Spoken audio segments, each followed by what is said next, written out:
আপনি মনে মনে আল্লাহকে ডাকছেন, ডাকতে ডাকতে আপনার চোখ দিয়ে পানি বের হয়ে গেল। আপনি বুঝে নিয়েন ঠিক ওই মুহূর্তে আল্লাহ আপনাকে স্মরণ করেছে এবং আল্লাহ আমাদের খুব কাছে আছেন। ওয়াইদা সাআলাকা ইবাদি আন্নী ফাইন্নী করিব।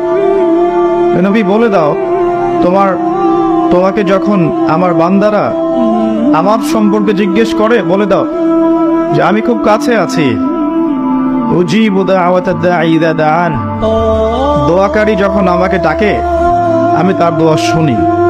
কবর প্রতিদিন ডাক দিয়ে বলে আনা বাইতুদ দুধ। প্রত্যেকের কবর প্রত্যেককে ডেকে বলে, ও আল্লাহর বান্দা, জানো আমি পোকামাকড়ের ঘর, পোকামাকড়ের ঘর। তুমি তো সেই বান্দা যে একটা মশা কানের পাশ দিয়ে উড়ে গেলে তোমার ঘুম বন্ধ হয়ে যায়, চোখ মিলে যায়।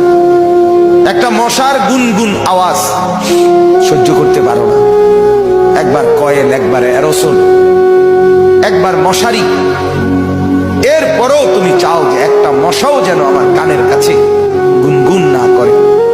তো 5 ঘন্টার ঘুমের জন্য, 6 ঘন্টার ঘুমের জন্য বান্দা এই যত্ন নিলা, অনন্তকাল কিংবা বছরের পর বছর কবরের যে ঘুম দিবা, পড়ে থাকবা সেই ঘরে, পোকা মাকড়ের ঘর, সেই ঘরে তুমি ঘুমাইবা কেমনে, থাকবা কেমনে? কবরগুলো আমাদেরকে এই কথাই বলে যে আমরা একদিন ছিলাম, আজকে তোমরা আসো ফকফকে দুনিয়ায়, একদিন আমাদের মতো অন্ধকার করে তোমরাও আসবে। কবির কথাই সত্য, মিলে খাক মে আহলে শাহ कैसे कैसे জমি খা গই নওজোয়ান कैसे कैसे। কত বাদশাহী তো মাটির নিচে শেষ হয়ে গেল, কত জমিনই তো কত যুবককে অস্তিত্বহীন করে দিল। এটাই সত্য। আজল নে না ছোড়া কেসরা না দারা, মৌত আজ পর্যন্ত কাউকে ছাড়ে নাই।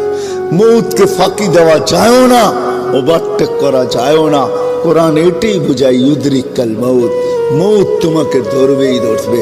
সীমা রেখা আসতে দাও, থাবা আসতে দেরি হবে না। ভাগবে তো ভাগবে কোথায়, আইনাল মাফার। কোরআন বুঝাইতেছে তুমি কোথায় ভাগবে, তো আল্লাহ আবার বুঝাইতেছে যেখানেই ভাগবে ইল্লা বিসুলতান।